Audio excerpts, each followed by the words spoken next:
My fiancée ghosted me to find herself, ended up with her ex, then tried to fix things. But I refused to be her backup plan anymore. Hey everyone.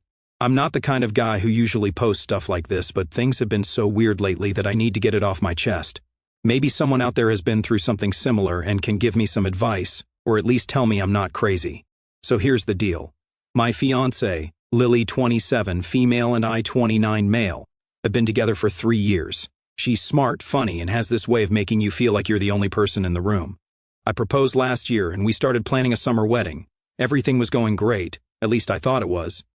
One day, Lily tells me she's going to her hometown to spend time with her sister. Now, Lily's really close with her family, and she hadn't been back in a while, so it didn't seem weird. She packed a bag, gave me a kiss, and told me she'd be back in a couple of weeks. At first, I didn't think much of it. We still texted here and there, and she called me the first night to let me know she got there safely. The next day, though, things started to feel off. She called me in the afternoon. She was like, "Hey, I need to talk to you about something." I went, "Sure, what's up?" That's when she drops this, "I think I need some time to think." I was trying to process, so I asked, "Think about what?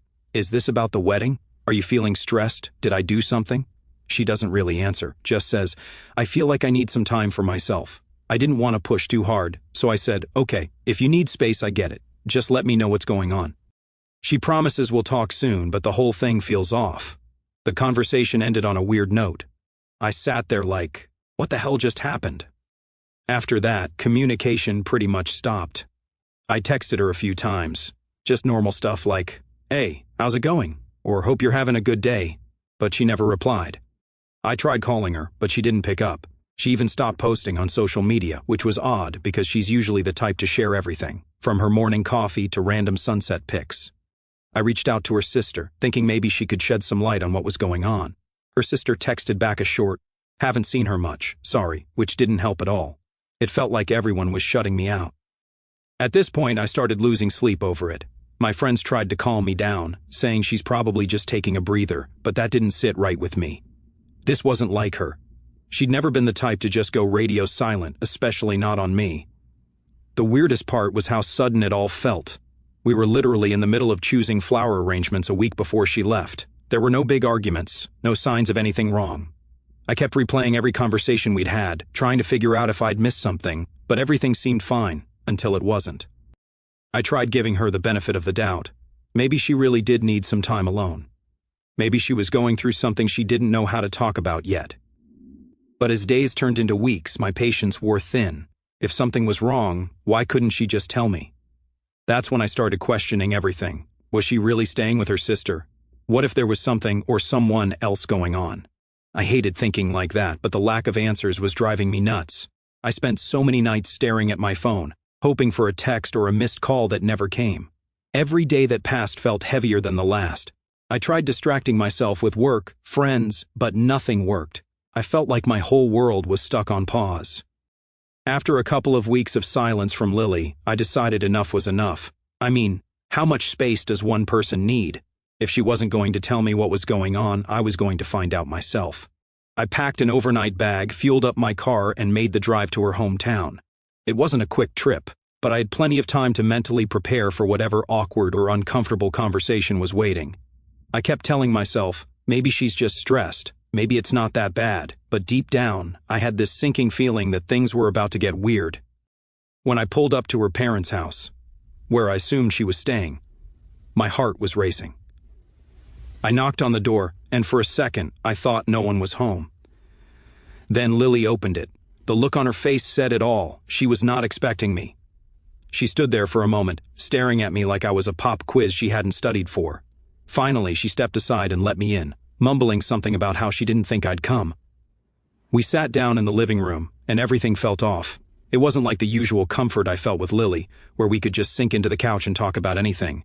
She started with small talk. "How was your drive? Did you hit any traffic? Want something to drink?" Like she was trying too hard to sound normal. I played along at first, answering her questions with short, clipped responses, but my patience was wearing thin. I didn't come all this way to discuss the highway conditions. There was this long, awkward pause where neither of us spoke. She fidgeted, and when she finally glanced up, I asked, "Lily, what's going on? Why haven't you been answering my calls or texts?" Her reaction was immediate. "I've been trying to figure some things out," she said finally, her voice soft, almost too quiet to hear. "Figure what out?" I was trying to keep calm. She hesitated. She wasn't sure how to say what she needed to. The silence stretched on, and I could feel my heartbeat getting louder in my ears. Then she finally said it. "I ran into my ex when I got here. It felt like the floor had just shifted beneath me." I stared at her, trying to process what she'd just said, and I asked, my voice as steady as I could manage though. I already felt the storm brewing inside me. "What do you mean?" "It wasn't planned," she said. "I saw him at the grocery store, and we ended up talking." Talking. That word hit me like a slap. It wasn't the fact that she'd seen her ex. That could happen to anyone. It was the way she said it, like it was no big deal. But it clearly was a big deal, or we wouldn't be having this conversation. I leaned forward, trying to keep my composure. "Why didn't you tell me about this earlier?" I asked. Her eyes darted to the side, avoiding mine. "I didn't want to upset you until I knew how I felt." "How you felt?" I repeated, my voice rising just a bit. "We're engaged, Lily. We're planning a wedding." "What do you mean, how you felt?" That's when she said I'd been spending some time with him.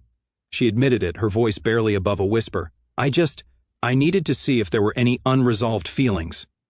For a moment, I couldn't even speak. My mind was spinning, trying to wrap itself around what she'd just said. Unresolved feelings? We're supposed to be getting married, and you're out here playing emotional hopscotch with your ex? "I just needed to know for sure," she said. "I didn't want to go into our marriage with any doubts." I felt my chest tighten, my hands clenching into fists. "So you've been ignoring me this whole time because of him?" I couldn't stay quiet. "Why didn't you tell me sooner? Why didn't you talk to me about this instead of shutting me out?" She started to respond, but I wasn't done. "What does this mean for us, Lily? Are you still trying to figure it out? Because I'm not going to sit around waiting for you to decide if I'm plan A or plan B." Her face crumpled, and for a split second, I thought she might cry, but instead she said, "I didn't want to hurt you. I needed time to sort my emotions." "Do you even hear yourself right now?" I shot back. Leaving me in the dark for weeks was a hell of a lot worse than just being honest from the start. The conversation went in circles after that. Every time I tried to get a straight answer, she dodged it, giving me vague excuses about needing clarity and not wanting to make a mistake. I could feel my energy draining with every passing minute. By the end of it, I was done. Completely, utterly done. I stood up, looked at her one last time, and said, "I need some time to think exactly like what she said, and the way she said it." Her eyes widened, like she didn't expect me to say that, but I didn't wait for a response. I grabbed my keys and walked out. The drive back home after that conversation was one of the longest and most surreal trips of my life. I wasn't angry, at least not in the yelling and breaking stuff kind of way, but I was hurt, really hurt. I kept replaying everything Lily said, trying to make sense of it. Unresolved feelings? What did that even mean? Why couldn't she just talk to me about it instead of shutting me out and ghosting me for weeks? The next few days were a blur. I went to work, but I wasn't really there, you know? My CO workers asked if I was okay, and I gave the usual, "Yeah, just tired" excuse. My friends checked in too, but I didn't have the energy to explain the whole mess. Eventually, I told a couple of close friends what happened. Their reactions were a mix of shock and outrage. My buddy Mark said, "Dude, that's messed up. She should have told you the second this guy showed up." My other friend Jenna was more blunt. "If she's entertaining her ex while engaged to you, she doesn't deserve you." Hearing it from other people made me realize just how bad the situation was, but it also made me feel like an idiot. How did I not see this coming? Were there signs I missed? The thing that hurt the most was how blindsided I felt. We'd been planning our future together, choosing wedding venues, talking about where we wanted to live, even discussing names for future kids, and now all of that felt like a lie. I started going through our text messages, looking for anything that might explain her behavior. Nothing stood out. Our conversations had been normal. Happy even. Right up until she left for her hometown. It was like she flipped a switch the moment she saw her effing ex. One night I decided to message her sister. I wasn't trying to drag her into the middle of things, but I needed some clarity. Her response was short and vague. "I think Lily's just going through some stuff. She'll figure it out." Figure it out? What was there to figure out? We were supposed to be a team, and now I was completely in the dark. A week later, I got a text from Lily. It wasn't an apology or an explanation, just a casual, "Hey, how are you?" Like everything was fine. I didn't respond. I couldn't. What was I supposed to say? "Oh, hey, I'm great. Thanks for ignoring me while you hung out with your ex." The silence between us grew louder every day that passed. I felt more distant from her, more certain that whatever we had was crumbling. I started questioning if I even wanted to salvage it. Could I forgive her? Could I trust her again? At the same time, I felt stuck. We'd built a life together, or at least we were supposed to. Breaking up wasn't just about ending a relationship. It meant unraveling everything we'd planned and starting over from scratch. The thought of that was terrifying, but the alternative was pretending everything was okay when it clearly wasn't, and that wasn't an option. I started thinking about what I wanted, what I deserved. I realized I couldn't stay with someone who didn't respect me enough to be honest. I couldn't marry someone who thought it was okay to put me on hold while they figured out their feelings for someone else. By the end of that week, I made up my mind. If Lily wanted to work things out, she'd have to do a hell of a lot more than send me a half-assed text, and even then, I wasn't sure I'd be able to look at her the same way again. I didn't reach out to her, and she didn't follow up after that text. The silence felt like an unspoken agreement that we were done, and honestly, as much as it hurt, it also felt like a relief. So I was starting to get used to the silence. It wasn't fun, but at least it gave me some time to think. I'd made peace with the fact that Lily wasn't coming back, and honestly, I was slowly moving on. I wasn't rushing into anything or trying to distract myself. I was just trying to rebuild some sense of normalcy. Then, like clockwork, she came back. It was a Saturday afternoon. I was halfway through rewatching a series I didn't even like that much, just public something to keep my mind busy. There was a knock at the door, and I figured it was a delivery or maybe Mark coming over to drag me out of the house. But nope, it was Lily. She was standing there like nothing had happened, smiling like she was bringing cookies to a neighbor. "Hey," she said casually, like she hadn't ghosted me for weeks. I just stood there, trying to figure out if I was hallucinating. Hey," I finally said, stepping aside so she could come in. She walked in like she owned the place, commenting on how clean everything was. She sat down on the couch, patted the cushion next to her, and said, "We need to talk." I was bracing for some kind of heartfelt apology, an explanation, something. But instead she started talking about our wedding plans. "Our venue is still holding our date," she said, like we'd been in constant communication this whole time. "And I was thinking we should go with lavender for the table settings. It's timeless, don't you think?" I couldn't believe what I was hearing. I cut her off mid-sentence and said, "Lily, what are you doing here?" She blinked, confused, like I'd just asked her why the sky was blue. "I'm here to fix things," she said, matter-of-factly. I stared at her for a second, then laughed, sharp and cold, the kind of laugh that says, "Are you kidding me right now? Fix things?" I repeated, leaning forward. "You mean the relationship you hit pause on while you sorted out your feelings for your ex? That relationship?" Her face went pale for a moment. "That's over. I realized I don't have feelings for him anymore. It's you I want to be with."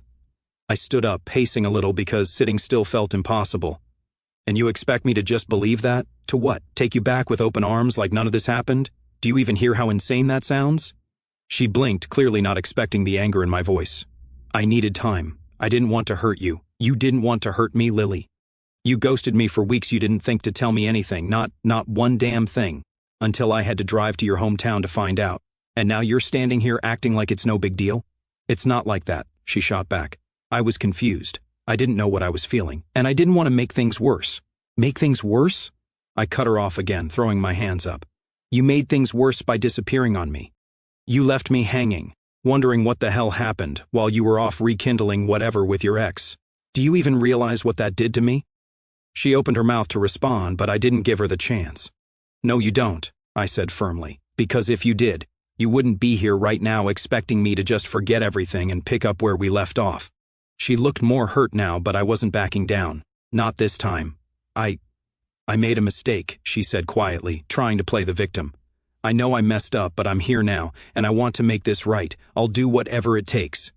"Whatever it takes," I repeated, laughing bitterly.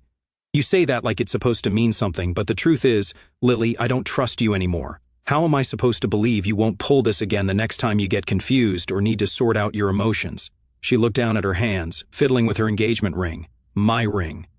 I felt a flash of anger seeing it still on her finger, like she had any right to wear it after everything. "Take it off," I said abruptly. She looked up, startled. "What?" "The ring," I said, pointing to her hand. "Take it off. You don't get to keep it. Not after this." Her eyes widened, and for a moment she looked like she might argue, but then slowly she slid the ring off her finger and placed it on the table between us. She stood there for a moment, looking at me like she was expecting me to change my mind, to say something that would make everything okay, but I didn't. I just stared back, my face set, my decision final. Is this really it? She asked. You're just done? Yes, I said, my voice steady. I'm done. I'm not an option, Lily. You don't get to hit pause on me while you figure out your feelings and then come back when it's convenient for you. That's not love. That's selfishness.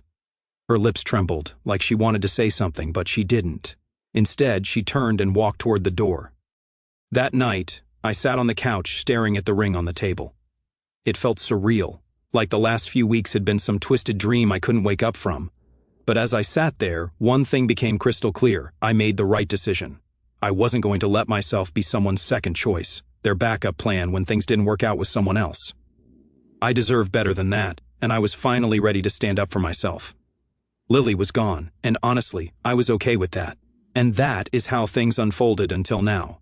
If anything pops up worth posting, I'll keep you guys updated. #update1. Hey y'all, thank you for your comments, it means a lot. I came to give you an update since things shifted in an unexpected way. So here goes. Alright, so after Lily's surprise visit, I was in this weird limbo. I wasn't ready to forgive her, but I also didn't have the energy to confront her again. It was like I was stuck in emotional quicksand. I didn't know what to do, so I did what any guy would do. I avoided the situation altogether and kept to myself. Then, out of nowhere, I get a text from Mia, one of Lily's friends. Now, Mia and I were always friendly, but we'd never really talked one-on-one. Her text said something like, "Hey, just checking in. I heard about the break and wanted to see how you're holding up." At first, I wasn't sure how to respond. Was this some kind of setup? But after staring at the message for an embarrassing amount of time, I decided to just reply with, "Hey, thanks for reaching out. I'm doing okay, I guess." Mia was surprisingly easy to talk to. She said she'd been in a similar situation before and knew how much it sucked. We ended up texting back and forth for a while, and honestly, it was nice to have someone to vent to. She wasn't pushy or judgmental, just a good listener. A couple of days later, Mia texted me again. This time, she suggested we meet up for coffee. I wasn't really in the mood to go out, but she was persistent. "Come on, it'll be good for you to get out of the house," she said, and before I knew it, I found myself agreeing. When we met up, it felt normal, not romantic, not flirty, just two people talking. She asked about work, hobbies, even my old college stories. For the first time in weeks, I felt like someone actually cared about me. Not about the drama or the wedding or any of that, just me. But then she hit me with, "You deserve someone who appreciates you. Someone who doesn't take you for granted." I didn't know how to respond to that, so I just said, "Yeah, I guess." The thing is, I wasn't interested in Mia like that. She was nice and all, but I was still dealing with the mess Lily left behind. I wasn't ready to jump into anything, and I didn't want to give her the wrong idea. But Mia didn't let up. She started texting me more often, sending memes, asking if I wanted to hang out again. She wasn't overbearing, but it was clear she was trying to make something happen. I kept my responses polite but distant, hoping she'd get the hint. Then one evening, Mia asked if I wanted to grab dinner. I tried to politely decline, but she wouldn't take no for an answer. "It's just dinner," she said. "Don't overthink it." So I went, and let me tell you, it was awkward. She dressed up like it was a date, while I showed up in a hoodie and jeans. The conversation was fine, but there was this underlying tension I couldn't ignore. It was like she was testing the waters, seeing how far she could push things. When I got home, I told myself that was it. No more hanging out with Mia, at least not one-on-one. I didn't want to lead her on, and I definitely didn't want to make things more complicated than they already were. But then, somehow, Lily found out. I don't know if Mia told her, if one of their mutual friends couldn't keep their mouth shut, or if Lily just has some sixth sense for sticking her nose where it doesn't belong. Either way, the next day, there she was, banging on my door like the place was on fire. Then Lily showed up at my door, no text, no warning, just pounding on the door like it was an emergency. I opened it, and there she was, all fired up and ready to go. "What the hell are you doing?" she demanded, storming past me into the living room. I shut the door, already over it. "Nice to see you too, Lily. What do you want?" She spun around, glaring. "You've been hanging out with Mia, my friend." I crossed my arms, keeping my tone calm but firm. "I'm sorry, but what exactly makes you think you get to ask me about anything I'm doing? What makes me think? Are you kidding me? She's my friend. This is humiliating." I let out a short laugh, shaking my head. "Humiliating? Lily, we're done. You don't get to show up here and play the victim. You made your choice when you walked away, so whatever I do now isn't your business." Her face twisted like she couldn't believe what she was hearing. "So that's it? You're just moving on?" I shrugged. "What did you think was going to happen? That I'd just sit here waiting for you to decide if I'm good 126, you to decide if I'm good enough?" I came back because I realized I still love you, she shouted. Too late, I said bluntly. Honestly, Lily, maybe you should go back to your ex. Seems like you're good at circling back to old options. Her face turned red in an instant, her jaw tightening like she was trying to hold herself together. Are you serious right now? She hissed. Yeah, I'm serious, I shot back. You clearly didn't think twice about running to him before. Why stop now? Might as well make it easier, for everyone. She practically exploded. You don't get to stand there and act like you're better than me. If you think I'm just going to let this slide, you're wrong. I told her. Let what slide? That I'm over it? That I'm over you? Not my problem anymore, Lily. She glared at me. You'll regret this, she said, her tone sharp enough to cut glass. Don't think I won't make you regret this. I just opened the door wide and gestured to it. Go ahead, Lily. Make whatever threats you want, but you're not my problem anymore. She stared at me for a moment, then stormed out. I locked the door behind her, shook my head, and finally let out a breath. Whatever her next move was, I don't care. I'm done. And that isn't going to change. #final update. Alright guys, I came with a final update just to let you know how everything is unfolding. So, after Lily stormed out, the silence felt different this time. Not heavy, not tense, just peaceful. For the first time, I didn't feel like I had to justify myself to her or anyone else. It was over, and I was fine with that. A couple of days later, Mia texted me asking if I wanted to grab lunch. I hesitated. Mia had been a good listener when everything with Lily fell apart, but I was starting to feel like she might see this as more than it was. I didn't want to send mixed signals or make things messy. Still, I figured one lunch wouldn't hurt, especially if I used it as an opportunity to set things straight. When we met up, the vibe was casual. We talked about random stuff, but there was this underlying energy that made me uncomfortable. She'd laugh a little too hard at my jokes, lean in a little too close and give me that look like she was waiting for me to make a move. About halfway through, I decided it was time to rip the Band-Aid off. Mia, look, I really appreciate you being there for me lately. It's been a lot and I'm grateful, but I want to be clear. I'm not looking for anything beyond friendship. Her face fell for a second, but she quickly recovered. Oh yeah, of course, she said, waving it off like it was no big deal. I didn't mean to make it weird. I smiled, relieved she took it well. Thanks. I just didn't want there to be any confusion. After lunch, we parted ways, and I thought that was that. But as I walked back to my car, something caught my eye. It was Lily. She was standing half a block away, leaning against a streetlight, pretending to scroll on her phone. I'd know her posture anywhere. She wasn't just randomly there, she was watching. I froze for a second, debating whether to say something, but what was the point? She'd deny it, and it would just escalate into another argument. Instead, I got into my car and drove off. Pretending I hadn't seen her over the next week, I started noticing her more often. She wasn't obvious about it, but she wasn't exactly subtle either. Her car would be parked down the street from my place when I came home from work, or I'd catch glimpses of her at the grocery store, ducking into another aisle when she thought I noticed. It was bizarre. She wasn't reaching out or making a scene, just lingering, like she was waiting for me to do something. One evening, I went out to grab takeout. As I was pulling into the restaurant parking lot, I saw her car again, parked just far enough away to not seem suspicious. If I didn't already know better, I didn't confront her. I just went inside, got my food, and left. But when I got home and saw her car parked down the street, I'd had enough. I didn't go to her, though. Instead, I walked straight into my house, locked the door, and pulled out my phone. I texted her, Lily, I've noticed you around. Stop following me. This isn't healthy, and it's not going to change anything. No reply. I didn't expect one, honestly. But the next day, her car was gone. The days after that felt calmer, like the ghost of her presence had finally left. I didn't see her, didn't hear from her, and for once, it felt like she was truly out of my life. Mia texted me a couple more times, but I kept it friendly and distant. I wasn't about to let another situation spiral. Right now, I needed to focus on myself, on putting all the chaos behind me. Lily might still be out there watching or waiting, but I wasn't going to let her control even a second more of my life. I was done, and this time, it was for good. And if there's one thing I know for sure, it's this. I deserve better. That's it, folks. Thanks for sticking with me through all of this. If you got any advice, I'm all ears. Otherwise, I'll just be over here figuring out how to start fresh. Cheers.